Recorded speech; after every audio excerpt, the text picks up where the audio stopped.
الرحيم. ألف لام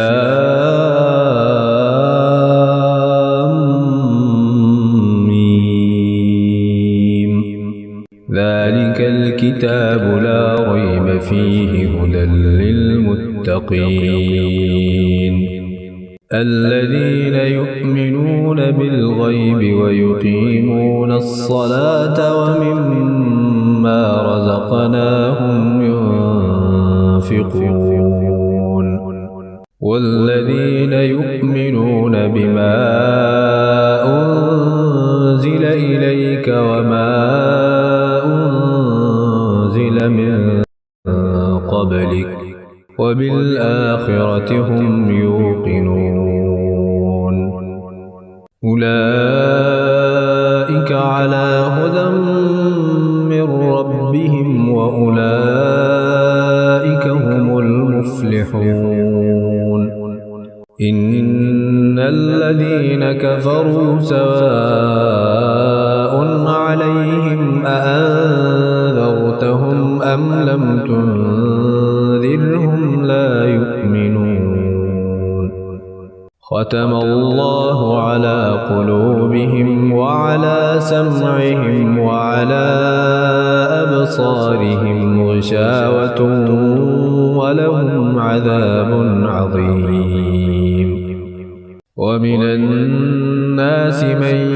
يقول آمنا بالله وباليوم الآخر وما هم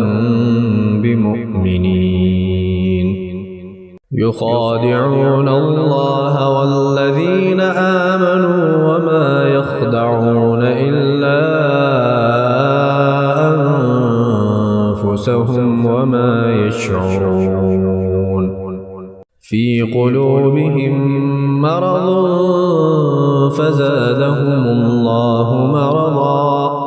ولهم عذاب أليم بما كانوا يكذبون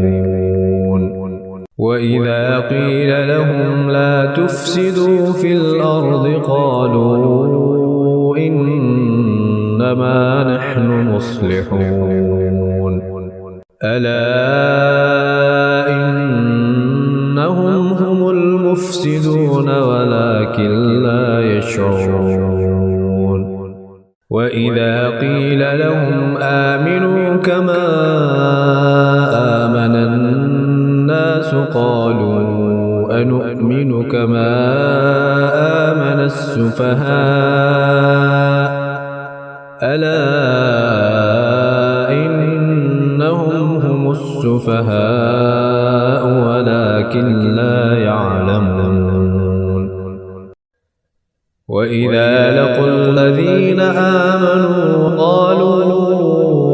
آمنا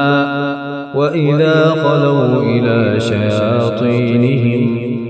قالوا إنا معكم إنما نحن مستهزئون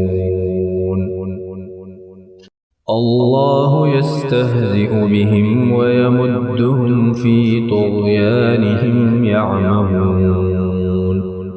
أولئك الذين اشتروا الضلالة بالهدى فما ربحت تجارتهم وما كانوا مهتدين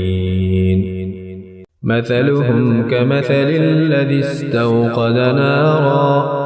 فلما أضاءت ما حوله ذهب الله بنورهم وتركهم في ظلمات لا يبصرون صم بكم عمي فهم لا يرجعون أو كصيب من السماء فيه ظلمات ورعد وبرق يجعلون أصابعهم في آذانهم من الصواعق حذر الموت والله محيط بالكافرين يكاد البرق يخطف أبصارهم كلما أضاء لهم مشوا فيه وإذا أظلم عليهم قاموا ولو شاء الله لذهب بسمعهم وأبصارهم إن الله على كل شيء قدير